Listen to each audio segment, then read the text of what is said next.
Got a lot of good internet bandwidth today. No shenanigans. Yeah. It was nice though.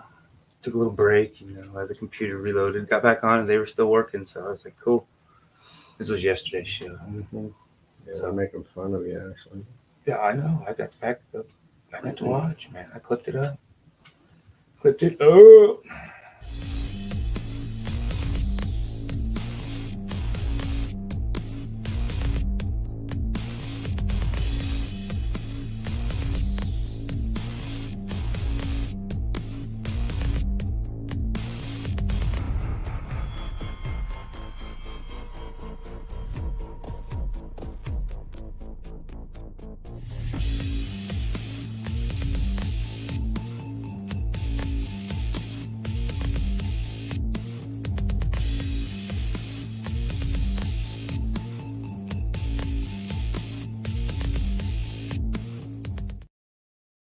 I come back on and you're What's up? Josh JRB5. This is Kevin.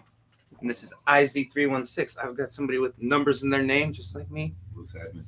Kevin's rap name, if he ever makes a rap album, is gonna be K711. That's I called him K711 for the longest time. I've had it on there, and You mean it's not going to be 7 Up yours? Oh, it is funny. But yeah, it's Sunday. Here we are. This is Art Assault, episode 99. We're gonna have some fun. You see, we've got what episode did we do that on, Kevin? You're the bank of information. We did the Marvin Tall chicken and, Jesus Christ. and then the eggs, whatever you. Oh my gosh, it was last year sometime. Yeah, it was a long time ago. Mm-hmm. We're gonna sacrifice him. We're gonna sacrifice him and do something new today. In honor of Snoop Dogg, I'm gonna paint my version of Snoop Dogg. He's gonna paint the his. members from my band, and that's what they came up with. Yeah. When is that show? Do you know? I was meant to look.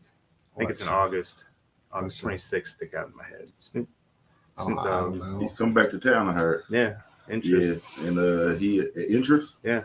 Oh yeah, it's dope. He owes me a verse, so if I could just get that, Yeah. I appreciate that, Snoop. Yeah. Snoop's always watching. Now is he coming as Snoop Dogg the rapper, or is he coming as Snoop Dogg the DJ? I assume the rapper, because like Wiz Khalifa, I think, and somebody else. I don't know. That's what's up.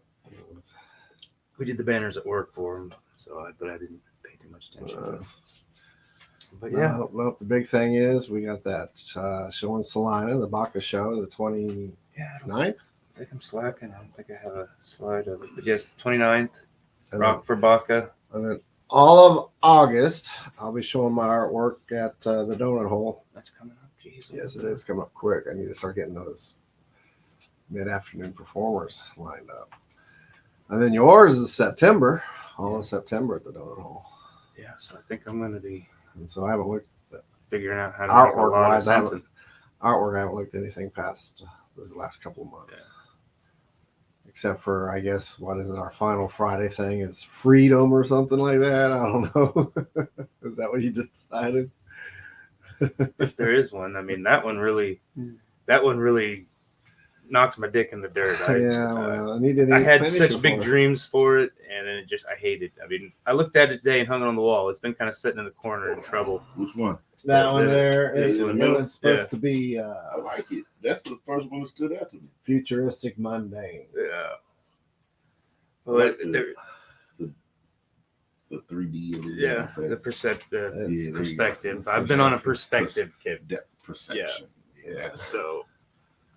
I mean, that just tells you how evolved I am. I mean, I'm basically an art critic now. It's because the moment he said futuristic, mundane, what I did popped right in my head. It was a toilet with a rocket on it. You just did good. Yeah, it sold. It's even sold. So I need to get the pictures on here and get them edited up. Mm-hmm. I still need to go pick up those others. You get me in trouble, Kevin. Well, I wonder if everything's working. Looks like we got two viewers right now. What up? What's going on, guys? Let us know how everything's working. Is it our hardcore people right now? Got somebody tuning in from Twitch. Ooh. Twitch is never safe. Our Saturday show, we had that gal twice. She's came on. We've had some pretty wild. Staffy. We've had some pretty wild people from Twitch. Yeah, it's usually not good. It's usually pretty crazy. Sex scammers and because we all had kinds of weird what's stuff. her name from the Baka stuff here, and there was just some guy being a total jerk. Yeah, I thought Kevin didn't know. I thought Kevin just forgot how to use this over here because the screen was like all messed up. And I'm like, Kevin, what are you doing? And he's like, I'm trying to go. And I'm like, oh. Yeah, I wasn't trying to. Yeah, because the only thing that were on there. Yeah, you gotta expect the unexpected. Yeah. Well, we did, but because normally we'll click on here like that. What's up, Jana? So people can read it. What's up, Jana? I was gonna click on it. Go visit iz316.com. Yep. Buy a t-shirt. Listen to some music. See some pictures of the world's sexiest rapper. That type of thing. So let's before we get into your music, let's get our thing out of here. Our formalities. Yeah, that sounded dirty. Get our thing out of here, Kevin. Get it out of the gutter. Jesus. I already said our part. All right, we always gonna say something stupid and go right into our, hey, shout out to Talking Beard Networks. Thanks for letting us say something stupid. And broadcast on there since 2021, like episode 5, I think. It's right at the turn. Right of the at year. 5, that's what I'm calling it. Right at the turn of the year. Yeah. Big Sexy Beard brand for letting us broadcast on their StreamYard. Thank you. I can save you 20% with the best beard products in the world. SexPod is the best scent, so just go on over to bigsexybeardbrand.com. Use the code JRB520. Yeah. Yeah. The infomercial. The infomercial. You get your other camera going too, aren't you? Yeah. You gonna start first, or you want me to start? I guess first? I'll start first. Okay. Want to get the wheel? Huh? Want to get the wheel out? Want me to get the spinner out? On the spinner. Maybe you need to start doing that. Huh? Well, here, let me hit record. Yeah. You trained me to stay out of the way of the darn thing now, so I do.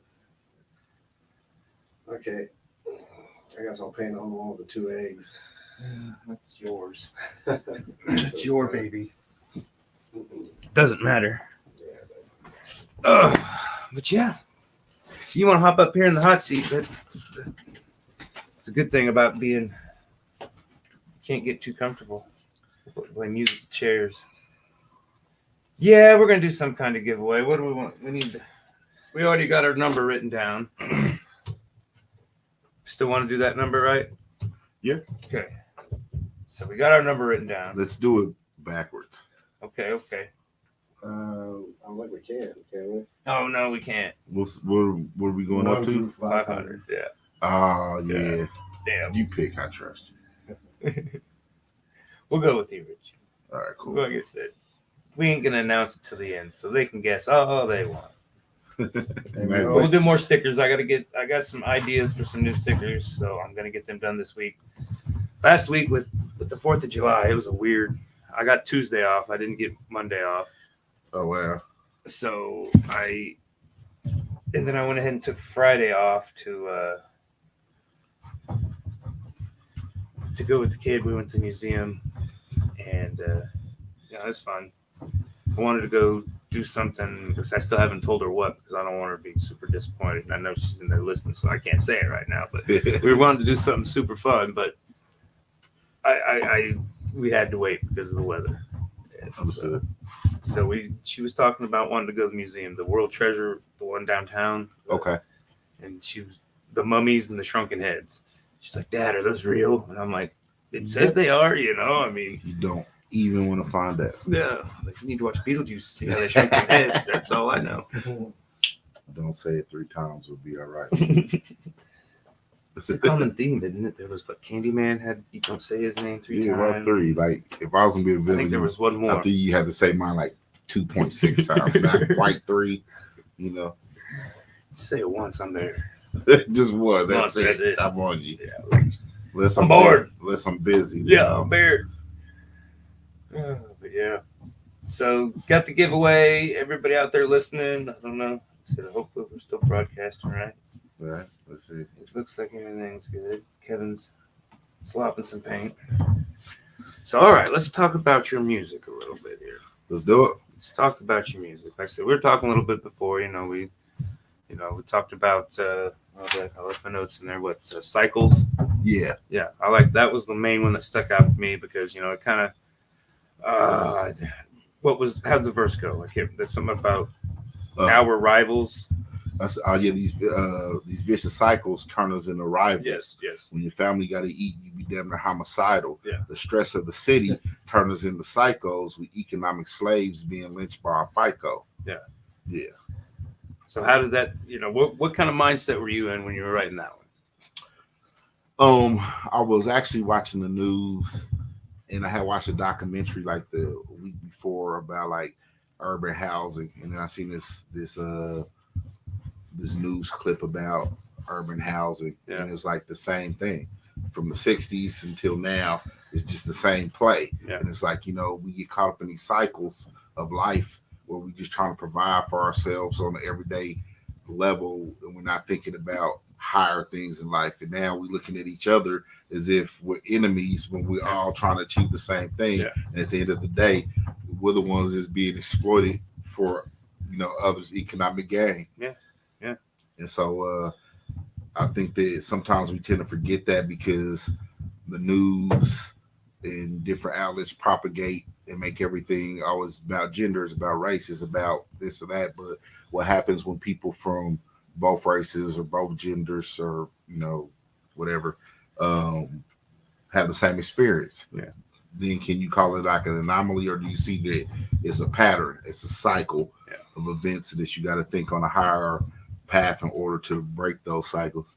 Well, it's I went down the rabbit hole with a lot of stuff, and what the funniest thing that got me about all of it is how there used to be a job. I think I've said it on here numerous times, but there used to be a job as a philosopher, right? But where does that job now? It's kind of the comedians are now the philosophers.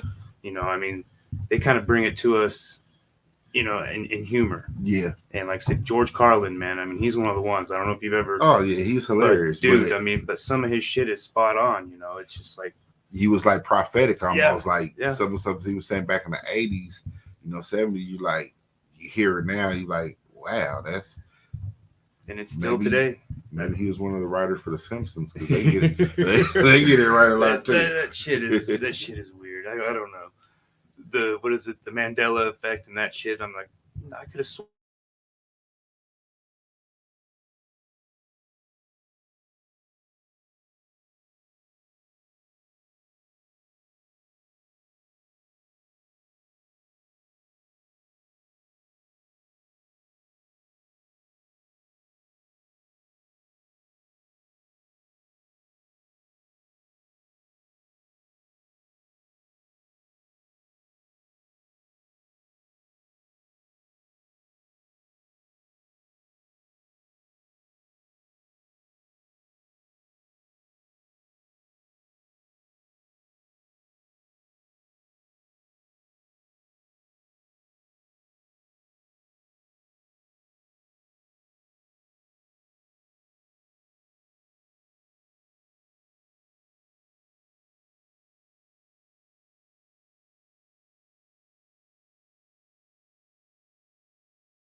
How were y'all? We all out there? We just left. It was break. Union negotiated break. We had to take a break. Commercials. Did you get those commercials? It was in my rider. I was like, I gotta do like 2 minutes and I need a break. Yeah. We forgot all the blue M&Ms. Yeah, only blue. We had a friend on. She's been on there several times. Well, about 2 or 3 times actually, and She plays music, Santia. And we were messing around and said, yeah, you can even get what color M&Ms you want. She goes, I want blue. So we went and bought a bunch and pulled out all the blue. I think Gave it to her. She was eating blue M&Ms for like 2 straight days. She's one of my Facebook friends. Yeah, she's actually, I think, playing tonight at Kirby's too. Man the helm, Kirby's Kevin. Beers. Huh? Oh yeah, I'm moving. What's going on? Just man the helm. Oh, it says Don't let it crash, Kevin. shoot, like I know what to do once it crashes. I swear every system's different when you move around. Yeah, it's time for an upgrade. But yeah, there's going to be a benefit show for Erica Prophet from Criminal Rolls because she rolled her car, so they're doing a benefit for her today. Okay. So I think you guys weren't expecting the influx of my millions of friends crashing your network at once, and so I take blame for that. But we broke the internet. keep coming, guys. yeah, Yeah. they're coming back. They're coming back. Yeah, for I don't know. Did you show what you're giving away or not? I just said we're doing stickers. Some of your stickers and whatnot. So, yeah. I got some new stickers. As always, between 1 and 500, we have a number. What's up, Miss Shanita? Is that one of yours? One of my many Oh, followers. because usually when we get someone new that I don't know, I'm assuming it's followers from somebody else. So, We got a couple. but sometimes we get some people come on that's never been on. Yeah, I'm blind. I can't help it. Yeah, Jana's one of our hardcore. What's up, Jana? How you doing? She's probably got at least a crate full of stuff from us. So where were we when it cut off? We're talking about cycles. When we crashed the internet. Ooh, it crashed the internet. And what was the other one that I said earlier? Better late than never. Better late than never. I just like it because I'm like always like I used to be fashionably late. That was now that I'm old. I don't like to be. I'm like 20 minutes early. And, Yeah, me too. In case I got to go to the bathroom. Right. And I probably went before I left too. But yeah. So the whole album of Melon and Sons, and I actually got 2 new albums coming out, and we can talk about those too. But the whole thing about it it's really kind of like a concept album. When I listen to my favorite rappers, which like Biggie, Tupac, Nas, there's some other ones, but that people actually know. We talked about Snoop. Anytime you listen to like their debut albums in particular, they brought you into their world. You understood what it was like to be where they're from, their friends, their culture, what they did. And so I wanted Melon and Sons to be that. I wanted to be an expression of what it was like to be a young Black teen in Wichita growing up when I did. And so that's why the music is very melodic, it's slow paced because that represents Wichita, whether we like it or not. When you travel to bigger cities, you know the difference. Yeah. And so I wanted the music to reflect that. And so Better Late Than Never was a message saying that, it's better that you change now than never. Like make a choice to be a righteous person today. Don't wait until some uncanny events happen and now you want to make the change. It's like it's was also my time to say, hey, it's better that I get this message out to you now than never.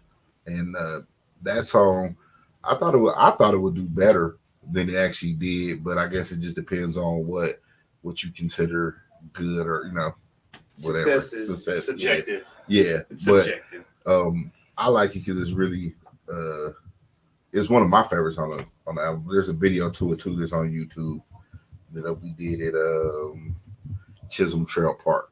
Nice. And so it's amazing what you can do with different scenery. As an artist is from Wichita, I try to use the things that I have around me. There's only so much that we could do that other artists haven't done. Yeah. But I chose that one because what it symbolized was the video was as I'm walking through the trees and the different paths in life, you find yourself off the beaten path sometimes. You don't, know where you're going, and sometimes it's hard to tell the front from the back, but then you hit this opening, you know what I'm saying? You hit this spot where you more free in your life, and that's what the video was supposed to represent. And where can you find this video at? It's on my YouTube channel. You can I would suggest just Googling IZ316, and then I'll link it up. That's the best way to find whatever you want to find about me. Whether it's music, whether it's other podcasts that I've done, my website. If you want to contact me to do your cousin's bar mitzvah, or your grandmother's Tupperware party, maybe. Yeah, or the grand opening for your OnlyFans. I'm available for those type of things. I like the way you think. Yeah, we're working on our OnlyFans. Come on now. You know what I mean? You got to get this non-traditional. Paint ain't cheap. You know? Yeah. You got to get it.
Hey, there we are again. We're back again.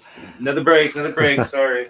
I assume the stream kept going. I broke the internet again. No, this happens once in a great while. Just had a few problems yesterday too. Well, we got Russ Young on here now. Okay, we're gonna try to keep guessing, Russ. I'm trying to bring down my legions of fans that follow wherever I go. I broke the internet twice. You got you're just bigger than life, and it can't handle you. Thank you. You so I want to. Okay, before we lose connection again, I got a question here. Okay. What was the first album for you? The album that made you in love with music? I can't think of the title of it, but it was Kid and Play. Yeah, oh yeah. My uncle bought Kid and Play for me. You know what? I take it back. That was an early influence, but Ice Cube. I went to Edgemore Park and I was playing basketball, and the guys were a little older than me. They wouldn't let me play, and so one guy took his tape out. It was America's Nightmare, and he put it on the bench. And so I was like, "Oh, you don't want to let me play?" I took the tape. I ran home. I listened to it real low, but that was like the first album. But my first like real experience, like that I knew, like, okay, this is what I want to do, was Fresh Prince. Parents just don't understand. Yeah. That and LL Cool J, I'm bad. Like I was like in kindergarten, so I'm like, man, LL, he got this Panther, he got this big radio. He looked like he could kick my daddy ass if he tried. You know what I mean? Yeah, he was definitely buff. Man. You know what I mean? And so parents just to understand Fresh Prince, man, he like Will Smith was like the freshest guy out there at that time. I don't think people really understand the impact that he had. Yeah. And he went into acting, but had he not, he still would have had a great career in hip hop. Yeah. And so those were like my earlier influences, which is funny now because, you know, a lot of a lot of people are like, oh, those are corny, Kid and Play. Yeah. You know, with exception of Ice Cube, Will Smith, those aren't like conscious rappers like I am. You know what I mean? But yeah, that's what I had access to. Summertime, man. That's a hey, that's a good jam. He probably makes more than a lot of people ever make in their life just off that song per year. Yeah. Somewhere right now, somebody's listening to Summertime. You can't.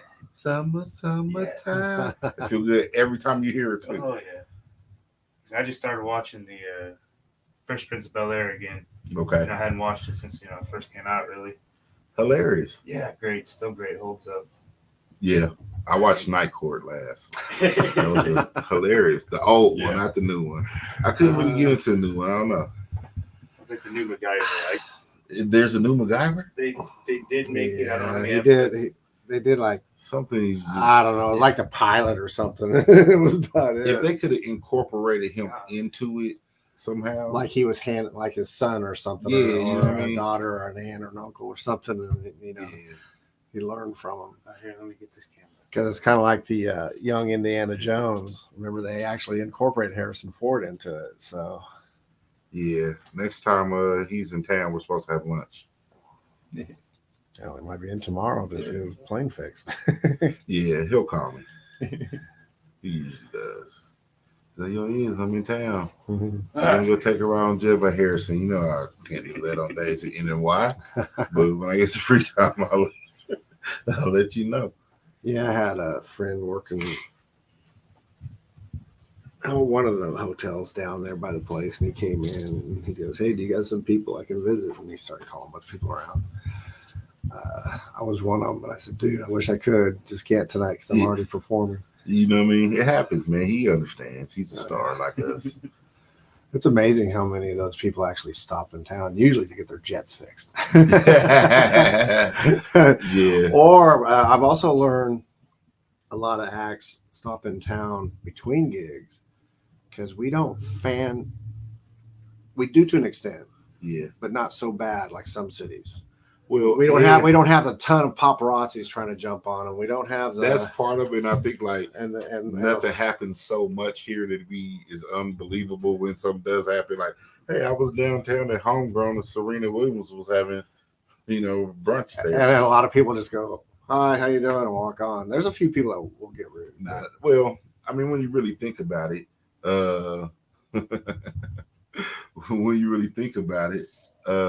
yeah, we got some good guesses. Everybody's within 500. Of course, the only person guessing right now is Jana. So, Russ, if you don't know, would guess between 1 and 500, and he's got these. I don't know which stickers he's going to give away, but he got stickers and patches. He's got some new patches and stickers coming up that'll give away if you guess the number within 1 and 500. I'm sure. And I'll personally touch it. You might even sign it.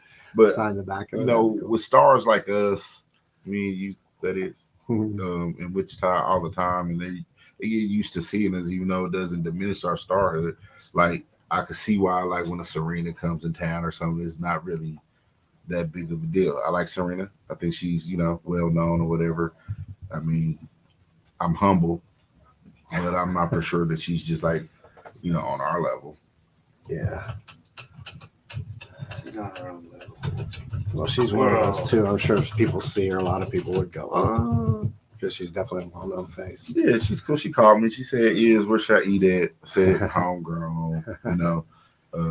Just stay. There's a hotel right down the street. Just walk. You'll be fine. Mm-hmm. And she's like, "All right, thanks. I'll see you next time I'm in town." Yeah. True story. Cool. So yeah, we were talking earlier how I actually, like I said, came across your name. It's because of Jiggy Jaguar. Had to been because I've known him for.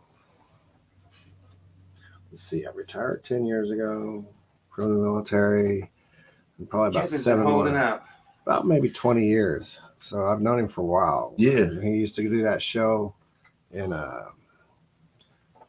Salina, and every time I had to come to Salina, and it was always Sunday I had to do, or Saturday night. I can't remember which night I had to do it. So I'd always just borrow his internet, and I'd be over there playing my show while he's doing his big show with his big board and stuff, and I'm walking in with just a little laptop. So, man, he's actually good at what he does. Yeah. Yeah, shout out to Jiggy, man. He helped me a lot. He helped because he's connected a lot, like Salina, Manhattan, Junction, Hutch, in those little towns. So that helped my fan base a lot because I was able to connect with a lot of other MCs. I mean, a lot of other, not only MCs, but fan bases that were outside of just the Wichita area. So it helped me grow from like just a local artist to a regional artist. And so a lot of those people are still fans to this day. So shout out to Jiggy.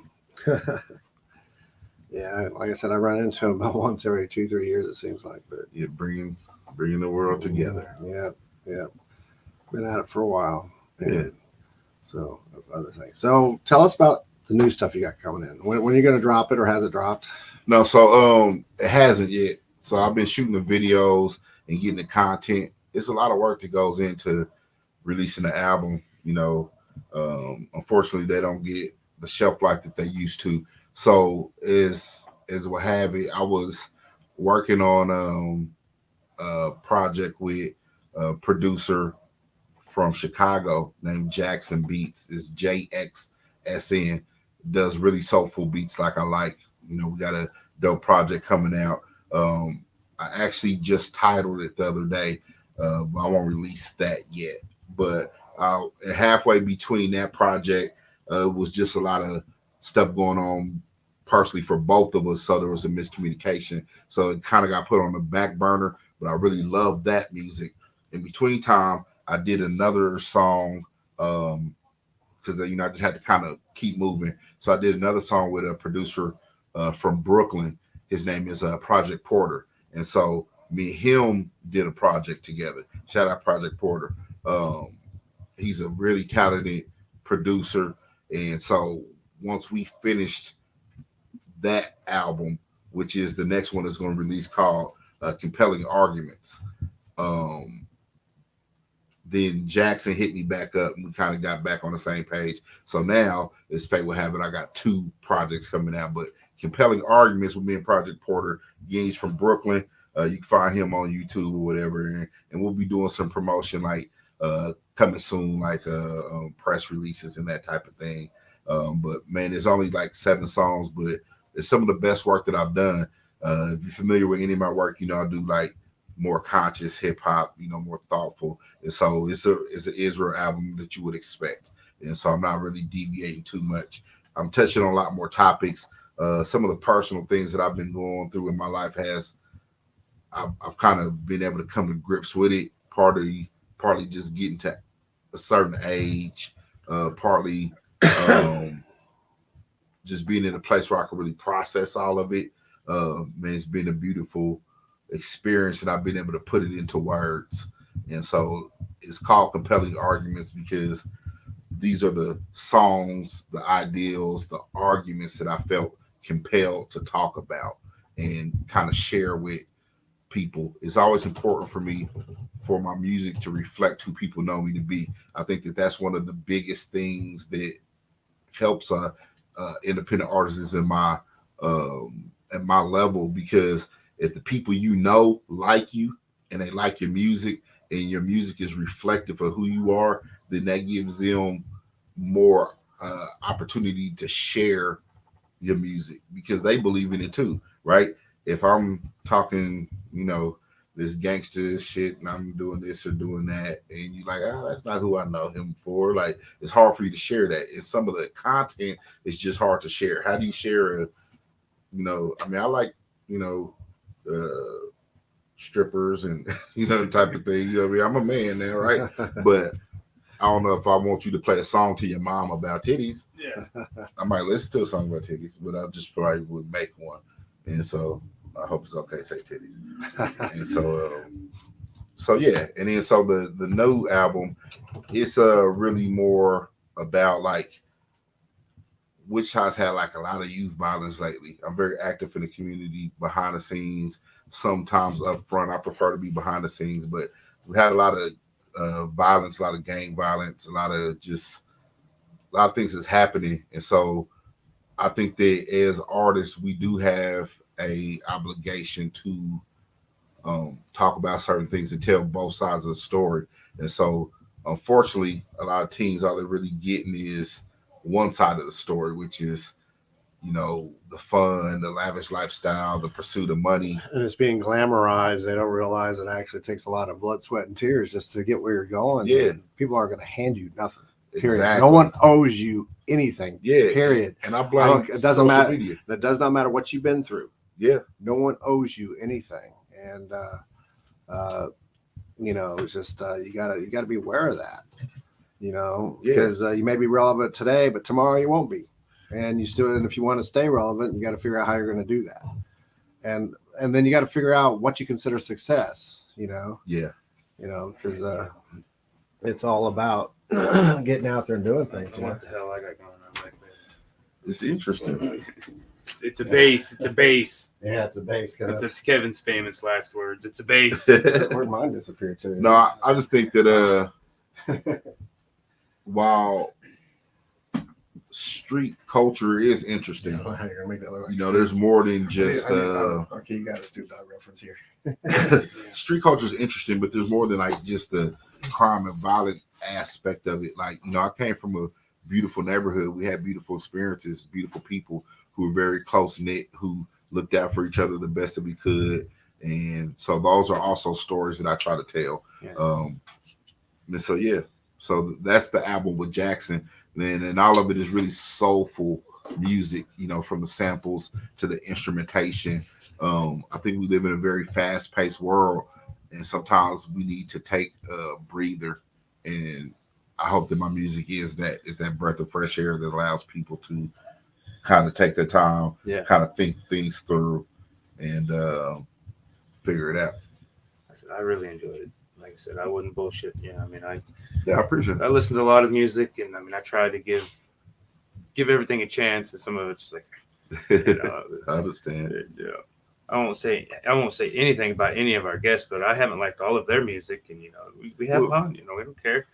And like I said, I just didn't talk about their music if I didn't like it. I just kind of avoided that question. But that's dope that you can be fair and impartial. So the bands, would you like their music? They don't want to talk about their music. They talk about everything else. Oh, well, yeah. Which I don't blame them, because if they do a lot of shows, you can only ask so many things about music. Man, I answer whatever. It's like, to be honest with you, I want to know about your dogs and your cats and your goldfish. I don't have any of those. Turtle, alligator, snakes. Turtles are definitely delicious. So are goldfish. Yeah. I do have one question. Well, I got a couple questions that I started to whatever. ask. One that I started to ask every show. Okay. I got to remember it now. Drawing a blank, just like the thing. Rubik's Cube. No, that was. I don't know if I like that one. I do Rubik's Cube. What was the most embarrassing thing that's happened to you on stage?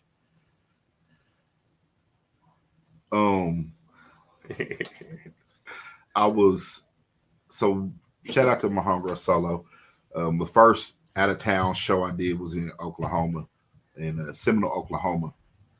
And so we were doing this show, and this girl was kind of like looking at me a little bit before the show. So the show goes on, and my verse comes on, so I hop off stage, and I'm rapping to her because she's in the front, and this guy standing next to her, like, looking really mean. I was like, kind of back off a little bit. So I go to get back on stage. I didn't fall. I did slip a little bit, but the awkward part was later on I found out that this was her boyfriend that was standing next to her while I'm rapping to her. Like, I could have got beat up in the middle of a show. But yeah, that I would say that's about it. Other than, other stuff happens. You just work around it. Like forgetting lines and, messing up a line. Yeah, that happens. You know what I mean? Losing your place. I remember one time, I was on stage and I was like the song was about to come on and I just drew a blank. I was like, but then as soon as the first word came out, it all came back at that point. Well, where do you get your beats from? You make them or you got a guy? So I used to make some myself. But I want to focus more on just the writing aspect of it. But like I mentioned, my man Project Porter, my guy Jackson, a lot of them I buy offline. That's just better for me. Shout out to B Smith. He did a lot of my earlier albums. For whatever reason, with the exception of Melon and Sons, most of the projects that I've released has been like mono produced. It's just one producer that I've worked with. I don't know why it's worked out like that, but man, the internet is beautiful because I can type in the mood that I feel and kind of go with it. A dope story is actually Cycles. Is produced by a producer named Urban Nerd. Shout out to Urban Nerd. Urban Nerd a few months ago was posting beats, and he had this beat called J. Cole type of beat. J. Cole finds the beat and uses it and gives him the rights to the song, which was pretty cool. So I've been able to work with a producer that worked with J. Cole. I worked with a Dream Life Beats. He did the beat for Top Down, which is like my biggest single, but he's did tracks for like Jeezy and a few different people, notable people. And then I never released a song, but I also did a song with a producer named Nasheem Myrick. Nasheem Myrick is famous for making the beat for Notorious Big song "Who Shot You," which kind of kicked off. The whole beef. You get that. It's funny how you get that one break. If you get that one break, how it can carry you. But once you get the foot in the door, what you gonna do? A lot of people get the foot in the door and they're like, "Oh, I've made it," but they don't do anything to maintain it. Man, that's because like Jen is about the only one guessing. The thing about it is that like with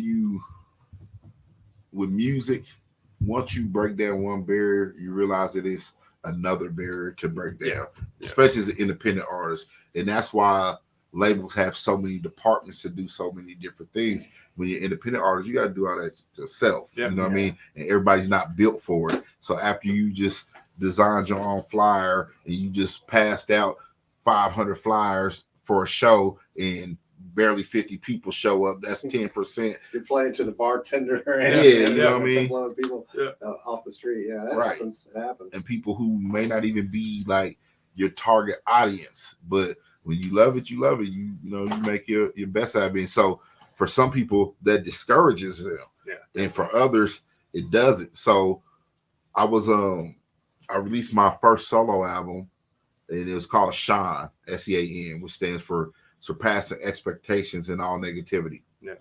So man, I put a lot of money into this album. I paid for the radio station and live broadcast from my album release party. Did flyers, design, and some people came, but the venue was so big that it didn't really look like it was that many people. A guy gets on stage at the end of the show and starts freestyling. Some people, he gets mad that no one's listening to it, throws the mic down and breaks it. So that cut into my profit because now I got to buy these people a new mic. And I was really discouraged. I was working at T-Mobile after that time, and I went to work. And there's a popular magazine called XXL, hip hop magazine. And so I get XXL magazine, and it says, that this historic label is relaunching. This historic label is called Penalty Entertainment. So they've had artists like Crooked Eye, Joel Ortiz, the Beat Nuts. I don't know if you know who that is. I think Little Mo was on there. Probably most notable. Noriega from Component Noriega. And so I see this phone number, and this is like the next day. And so I call this number, and I'm like, you know what? I don't got nothing else to, nothing else. So I send this song. This guy, he answered the phone, and this guy from New York, he's talking to me. I talk to him. I send him a track, and he sends me the track back. And I mean, I'm an artist, so I'm thinking, okay, he's gonna get this track. He's gonna love this track. Let's talk record deals, right? And it didn't work out like that. But something better happened. I formed a friendship with him. This guy's name is Warren Schatz. Warren Schatz is famous for Turn the Beat Around. He produced that song. And so he's a legend, man. He's become a friend and a mentor. He introduced me to Neil Levine. Neil Levine is the one who is him and Warren like run the label together. But Neil Levine, I think he has like a Grammy for Make It Rain, I think it is, with Fat Joe and Lil Wayne. His first record that he like promoted to radio was my mind's playing tricks on me by the Ghetto Boys. Nice. You know what I mean? Yeah. Right. Yeah. So It's he's been definitely in, in the rotation. he's been in the game that long, and so these guys came in and they helped me. And so my point is, I formed a relationship with him, man. He taught me so much about the industry, and when you're an artist, that moment, that next step, it may not look like you want it to look, but it could be right around the corner. And so that And the helm. Huh? that And was the helm. Excuse me. again the most important thing. Shout out to Warren, shout out to Neil. The most important thing was the friendship that I was able to make with them, and because whether I did another record or not, I consider those guys friends. Yeah, when you do something that's outside of business with people, you may not have done the business, but you got the and he recommends people to you too. Yes. Because maybe he's at a level that you're not at yet. Yeah, absolutely. And he's going, but hey man, I got another guy that needs what you need. The And that happens a lot too. And just the fact that as an independent artist, I can call somebody who has legitimate,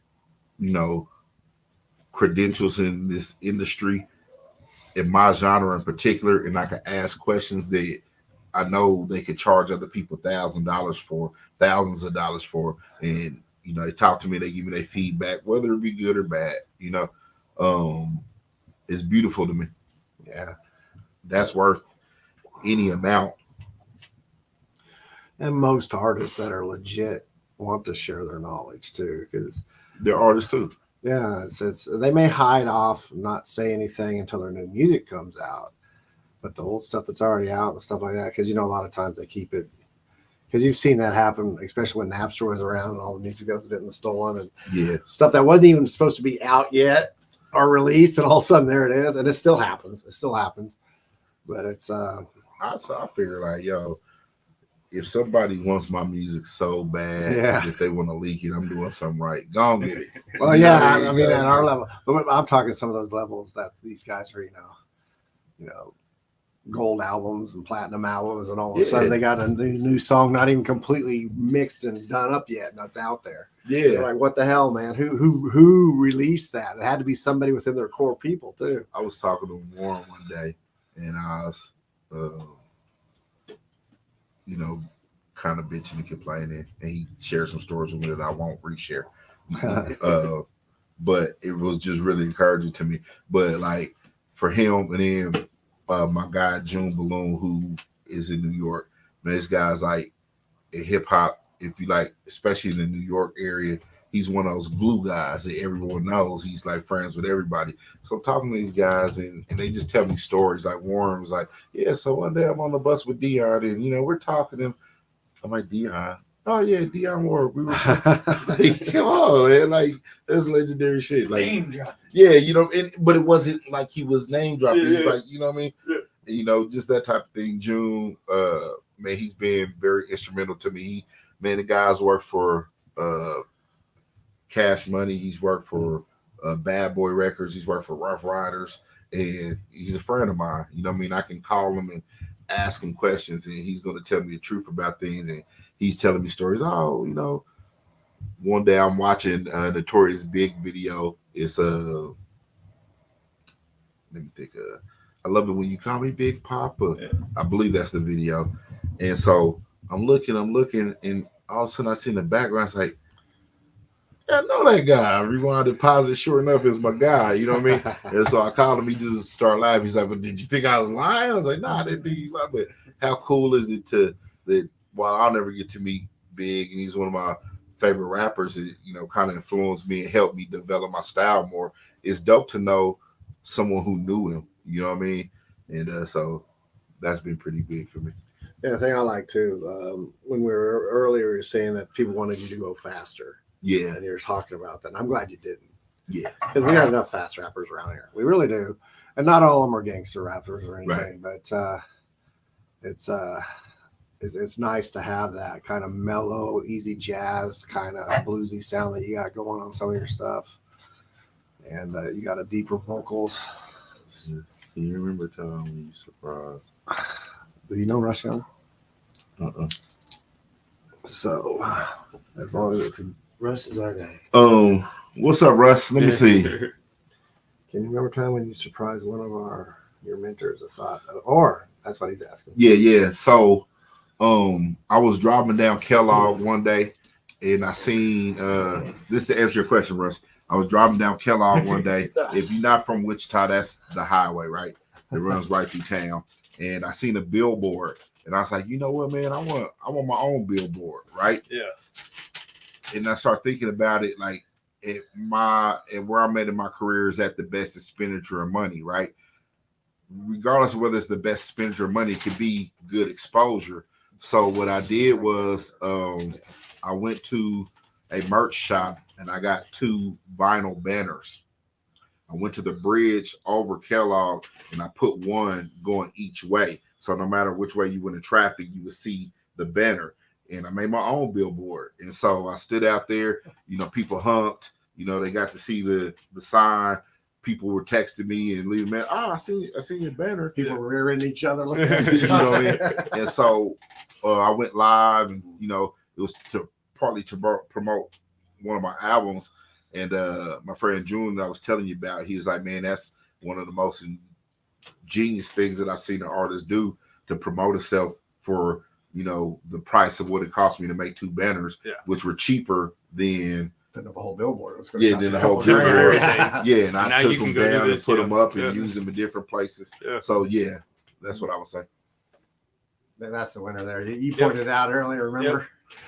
Yeah, Jana again. Jana, I don't know how you guessed it. It's written on his shirt. Yeah. So that's my shirt. That's my slogan. Let's get to you. Where'd you go? Yeah, my slogan is I want to be your favorite rapper. Get him up here. Oops. 7. Now, is it all just digital, or do you have any hard copy stuff out there? I used to, but people just stopped asking for them, so I do small runs. If people ask, usually I'm asking because that's the only way I really listen. I tell you. All right, cool. I'll take care of you. It's always in my truck because that's where I listen to most of my music. CD? CD.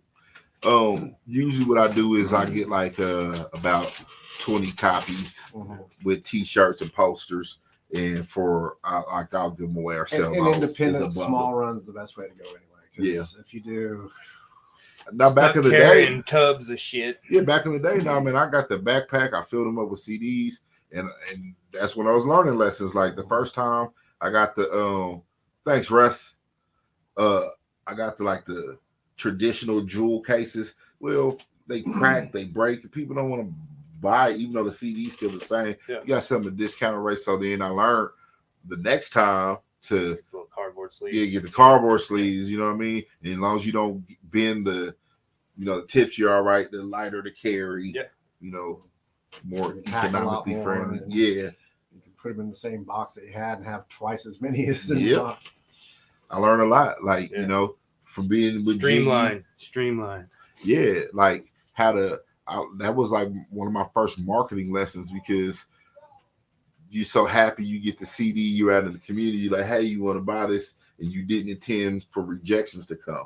You didn't intend for, I don't have any change. Yeah. All I got is a card. Excuses. I don't listen to hip hop. Yeah. So then you learn to get it together. I will ask them, hey, you like hip hop? No.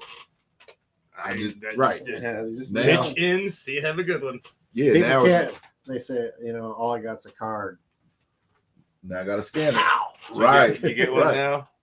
Mine's. I've had one, but I've lost several. I had to get one of those, and I got one of those bigger ones too. Learn. Don't ask them if they like hip hop. Do you support local artists? Yeah. I had a guy that actually approached me. I don't know who he was. Some guy was peddling out front and said, man, I got these CDs, and he showed me one. So I bought one from him just because he was peddling. It could have been nothing on there for all I cared. And it was some kind of most of it was rap, but it was kind of like a gospel rap thing going on. But he did it like years ago. And it was just a few months ago that I bought it from him. So I guess he was just hurting for some money and need to get some more money. So he was out hustling. So It happens. I'm not mad at him. I don't buy from record stores hardly anymore. Well, except for the game. But I actually think that is going to go back to physical copies.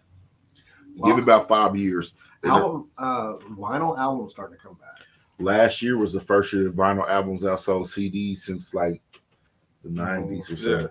But I think that the reason why I think it's going to go back to physical copies is because the stream game is like BS. It just is like, I did the song Top Down. At this point, it's probably did like 600,000 streams. You know what I mean? Like, which you would think, oh, yo, that's amazing, but 60 cents, right? Sorry. Yeah. I got it. Wait, my Dragons and Titties song, it's got like 1,000 hits, but we've seen maybe 0.00001 cents off of it. So right.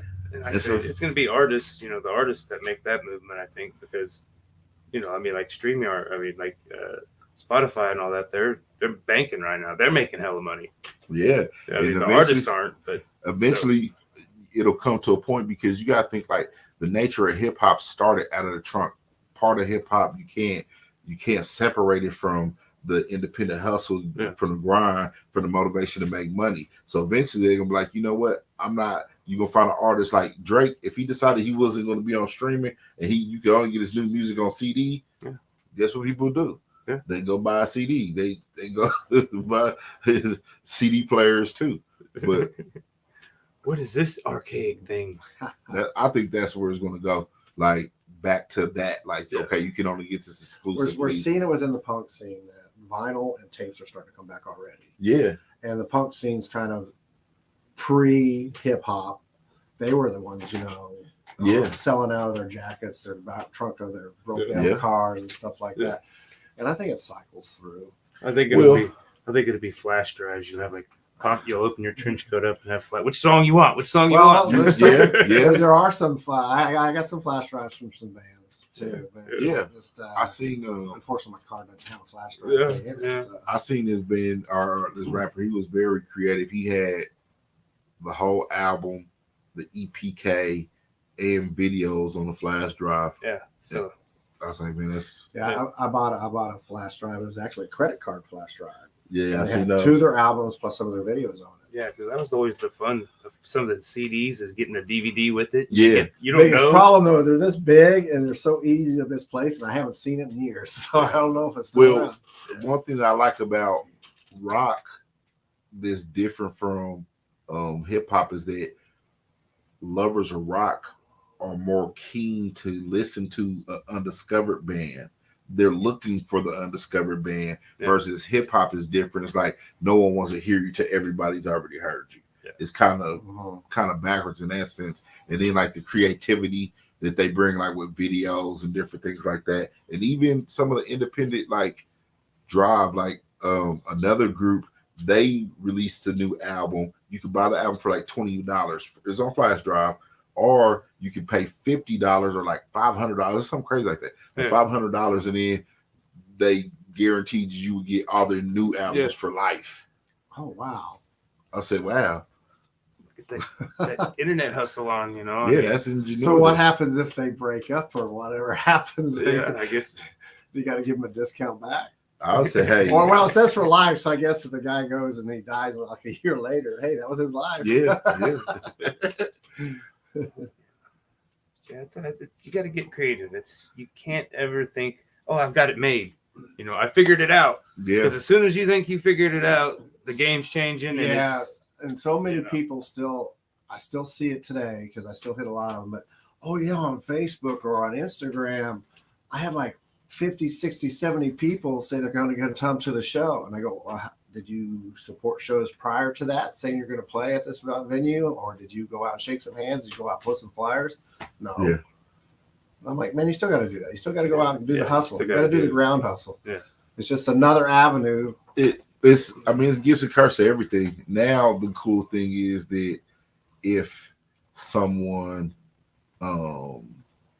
likes your music, you can add word of mouth with the speed of the internet. Mm-hmm. You know what I mean? So now, if I found a song that I liked, 20, 30 years ago, I had to come and find you. I had to play the CD for you or play the tape for you. Now I can just send you a link. Like, oh, man, check this out. You're like, oh, shit. They could be sitting on the toilet listening to it. I mean, it happens. Yeah. Well, I remember the toilet mailing list, too, because when I was writing the magazine, I had a mailing list that I'd go buy us couple books of stamp books or whatever, books of stamps. And then I would send out all these people. And then, 2 or 3 would come back at me because no longer living there. But then, and then probably I was just always sending out, newsletters. Yeah. And then probably out of a couple hundred that I'd send out, I'd get probably 10 want to get my zine and stuff like that. So it was hard work, but it worked. Which is what I was saying. Like, that's what separates. Man, it's hard as hell to feel like an artist performing for 20 people. It's hard as hell to feel like an artist, when you write a song and this is a great song and it just doesn't get the response that it does. And when you learn the game, when you learn, one thing my friend June taught me was, what I learned from him was the difference between what I thought the industry was and what it really is. And when you learn that, you go back and you see like these old interviews from your favorite artist and you hear them talk about like these pain points in the music industry, and all of a sudden it makes sense now. Yeah. You know what I mean? And so that's what it takes to really push through. You know what I mean? You just gotta really perseverance. I know some of those bigger artists too. Back when I used to do my zine and stuff, a lot of them were like, "Man, I sure do miss the days when I was selling out in the back of my trunk." There was just so much more honesty, so much more. Your fans are coming up to now. I can't sell my stuff because we're signed by a label. Yeah, and so I can't sell at the shows, or if they do, it's at the table. The rest is still guessing. Jan already got it, Russ. You know the name of the game. This is an algorithm trick. So I don't know if it's been working, but Well, he's been on here a lot. We love you, Russ, man. We love you. He's still got a box coming. Yeah, that's what's up. We got like 3 people that just constantly guess. There's a few people that haven't been on a lot lately. It's like, okay, where you at? We're coming. Yeah, so they may not be able to get through the web traffic. What's that? 2.6 million. Yeah, people. Yeah, it just rounds it up. That's just 1,000. Yeah, just round it drops to the K million. because it's so cool. Yeah. It's hard to say, but well, because there's one. Well, no, you don't have it anymore. Remember, there'd be people watching us, but they couldn't talk to us. Yeah, that was when we broadcast to our personal pages. Your personal page. But I didn't want the views going there anyhow. I wanted them coming to the Room Green page because that's the shit I'm trying to build. Right. I didn't want them coming. Like, I don't give a fuck. Well, we had a handful of people on there for a minute. I mean, close to 10, and then I think what happened was because we went off twice. Yeah. Let me ask you guys a question. Well, it's on the internet forever, so they can go back and watch it. Oh, and Janice said we just froze. Who's your favorite local rapper? Local. You. No, thank you. No, currently, yes. Yeah. I appreciate it. Yeah. I haven't seen you perform though, but I love what you got going. I can't. It's more of a mood for me because I have some bias because I'm on Thane's video. Okay. I like Thane. Thane actually. And I'm a costume entertainer, so I'm on several videos. Okay. I really like what. That's how he's patting his back too. I really like what. Yeah, I'm just triggering my memory here.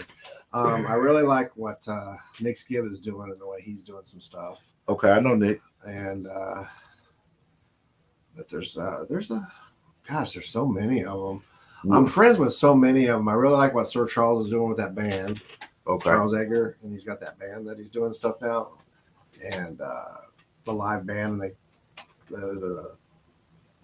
doing some jazzy stuff, but it's live and stuff like that. So you don't get to see that much because it's more of a professional. It's like it's easy for him to get paid doing his solo stuff or paying the whole band, which is a little bit harder to do. Yeah. What about what was the first album that you listened to that was like, okay, I like hip hop?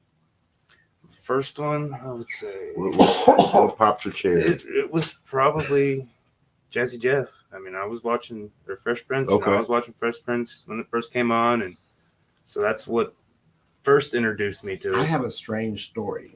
Okay. I went to college in '82. Damn. Hip hop wasn't really a thing yet, even nationwide. Not nationwide, you're right. And even in New York and stuff. But I had a roommate from like Brooklyn, New York. Okay. He had these tapes. He goes, man, you need to check this stuff out because it's live on radio. Yeah. And these guys were like, and doing all this stuff. And back then it was really weird sounding because obviously he's doing it with the 2-push thing. And I remember listening to it, and it sounded to me like somebody just doing like grind on a guitar because of the scratching, because it was, right. They're probably scratching with the old single arm thing, so right. they hadn't had it down yet. But you were listening to it, it's like, oh my gosh, because man, this is a big thing coming, man. And that was before before Russell Simmons did his thing with all those guys and all that kind of stuff, or was happening at that time in New York. So that was my first experience too. But man, it was just so, but I was always into somebody being totally different. Okay. So I've always been there. I couldn't even tell you who they were actually MCs. That's what they called them. Yeah. But back then it wasn't even really, DJs. It was more about the DJ than it was the rapper. The rapper was just like the sideshow with that. But probably some of the first ones was definitely, oh my gosh, I kind of go old school like Kid Frost and this for La Raza. Yeah, Booyah Tribe. And, I remember Booyah Tribe. Cypress Hill. Okay. And then some before him. What was the name? Cool Mo D. Cool Mo D. Wow, probably West. Yes. And then of course Cool J. Yeah, LL Cool J came out with "Knock Your Mama Out." Yeah. Mama said knock you out. And then that one where he's cruising in the car. I can't remember the name of that one. Going back to Cali. Yeah, that's right. Yeah. So there was quite a few, and then I remember when MC Hammer came out and the way he was dancing, and I just joined the Army. And a lot of these guys are like, man, I want to dance like that. And they got the parachute pants on and everything. So my friend Edward Ellis, who's from Wichita, has been on tour with Hammer for the last 20 years. Like, so he has Reverend Hammer now, but yeah. Hey, don't play with that guy. Shout out to him. He was my early influences. Like, Can't Touch This. Man, that was so huge. That song was like, he was such a great entertainer, but he wanted everybody. He wanted to share his wealth with everybody, and I think that was his downfall. And nothing wrong with him. That's him. I mean, that's what he did. So. It depends on what you consider downfall. If I had the career accolades of Hammer, I wouldn't do that. And I wouldn't even say it was a downfall. Matter of fact, downfall. He's still around. I'm going to send this to Edward. Hammer, if you see this, I still want a verse. I would do a track with Hammer today. Yeah, definitely. No, it was amazing because he put on some, man, when he was at the height of that, he just had like 1,000 people on stage, man. It was just incredible. Right. What was he, like the last album, he went with kind of gangster. He was running with Tupac a little bit, I think. And I'm like, come on, that's pretty fucking cool, man. Yeah, but I think the music necessarily wasn't, because like we knew Hammer as, Too Legit. And well, I'm saying, I think praying, I think that was his public persona. He's from Oakland. Yeah. Like, you know what I'm saying? Yeah, that's what he had to do. I seen a documentary about Hammer and like how there's a few different rappers. I'm gonna say like Method Man, not Method Man, but Redman. Yeah, Redman. And a couple other people that like said slick shit to Hammer. And he came and seen them. And they're like, "Oh, Hammer, please don't hurt me." No, literally, you know what I mean? Yeah, that's how we got that name, huh? Hammer. Yeah. About the hammer down. You know what I mean? Like, there's so much when it came to rap, though, and I was there for all it because when that movie came out, when those rap artists would get with those rock bands like Anthrax and the Man Song, and oh my gosh, I'm gonna say Judgment Night was the name of the movie, Judgment Night. Never heard of it. And there was these, if you get the soundtrack, it's a bunch of rap artists. I know Anthrax was on there, but so was like some others, and then some of the bigger names in rap. They mixed it all together. Yeah. So that was the first time you ever heard metal and rap together. Yeah. I'm now there's metal rap bands out there. Yeah. Even hip hop. Yeah. My friend, shout out to Brad when he's in Florida, but he's real cool with artists. It's kind of in that hip hop genre. Hard Target, they're friends and they tour together, so that's pretty dope. I think for me, maybe it's just my age, but I think the first album that I really remember that was like a hip hop album that was like, widely shared amongst everybody, regardless to race or whatever, was the Chronic. Dr. Dre's The Chronic. Oh, yeah. Everybody, you couldn't go anywhere without having a CD with the weed leaf on it. You know what I mean? And that, to me, that was like one of the first iconic pop culture albums that transcended. He did both it with sides. Death Row, right? And then he left Death Row right after, and that's why I think you so, can't find it. I mean, it was not on streaming for a while. Yeah, and it like came out for like 420, and it came out for a bit, and then it's not on there no more. I mean, that's smart marketing though, if you think about it. Off copies here. You know what I mean? Yeah. Hardcore. I got the CD, but hardcore fans will pay that $500, $600, $700 for that stuff. Yeah. I mean, it's dope. And we just need to do a history with hip hop with a separate show with him. Yeah. Man. Flat out, because man, I'm like, I love it. I remember all those, because you had the Onyx that came out, and of course, Sticky Fingers. Yeah, can't forget all the Beastie Boys when they came out. Well, they to me that was like the first rock rap. It kind of was, because if you have because all these other guys who discovered them though, was it Dr. Rick Rubin. Well, was it Rick Rubin that discovered him? But I remember Dr. Dre talking about him because these three white guys came out and they just blew everybody off the stage. And we're like, God damn, we got to follow this. Yeah. Beastie Boys. I remember them. MC Search and Third Base, Cactus Album, those type of things. Yeah, but that's, to me, I understand why hip hop is what it is, because it's really the only genre that can easily incorporate any other genre, because a producer can sample whatever, you know what I mean, and someone to rap over it, whether it's like classical music or jazz or rock music, whereas banjo. You really wouldn't hear like a rock band. You wouldn't think of a rock band rapping over like a DJ Premier or singing over a DJ Premier beat. It might actually be dope. And I like those mashups. I just heard somebody did like a Michael Jackson trap music album. Yeah. It was crazy. Yeah, there's people that sit down and they figure that out, and they'll do the whole thing. The remixes and some other crazy shit. As long as it's in the right key, man. Who cares? It's gonna happen. Yeah. All right, so I think you want to take yours home and work on it, and we'll reconverge next Saturday, next Sunday, next week, and see what we have.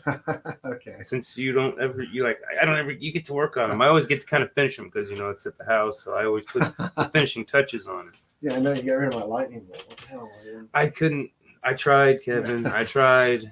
Well, you saw I was trying to, and I just had the wrong brush. So that's what you did. Maybe a little sunbeam water. So it was still lightning. So there's a different brush for different. Well, when you want to fine point, you got to have a real tiny brush, and that makes sense. I mean, or sometimes I'll get out my little paint pens and do that, or a marker. Yeah. I mean, nothing's sacred, so. A week is usually 7 days. If you want to do it this way. Yes. I know, Russ. What do you say? A week is usually 7 days. 7 days from now, not Saturday, Sunday. Sunday, we'll see what we got. We'll see what we come with. This will be our art assignment for the week. Yeah, we'll finish Snoop. We haven't done one of those yet. And we'll finish our it's a lot more detail, obviously, so I'm definitely going to have to figure that one out. Yeah. So we'll see what we got, and then I think maybe we'll do raffle on squirrels, or I don't know. I kind of want to revisit it too, and maybe I don't know. I like it, but man, it hasn't sold. So that was like episode 4 or something. It's just waiting for the right owner. The right owner has not appeared yet. They haven't been showing that one much either. Yeah. You got to just target squirrel lovers. Squirrel lovers.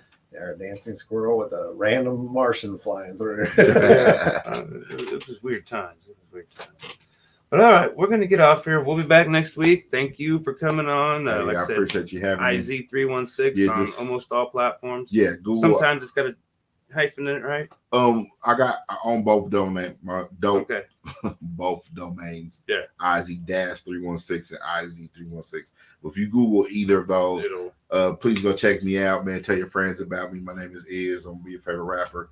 I got a new album coming out, Compelling Arguments, with my man Project Porter. You want to check that out. It's going to drop later this summer. And then the next album, my man Jackson, I'm not ready to release the title of that one yet, but that'll be dropping like closer to fall. Yep. So follow the pages and you'll get notified.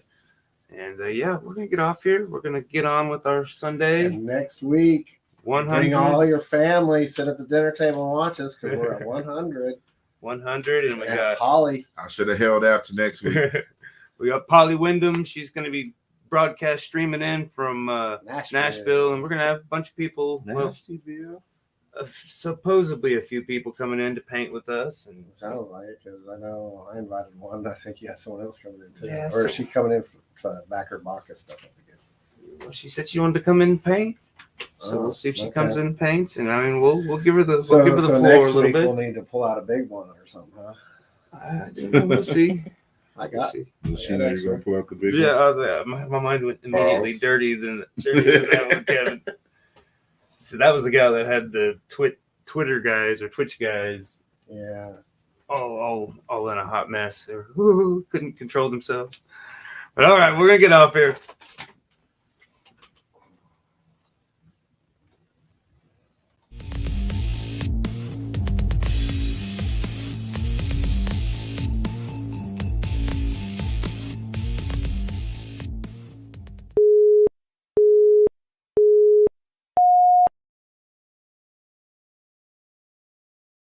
It's just our show.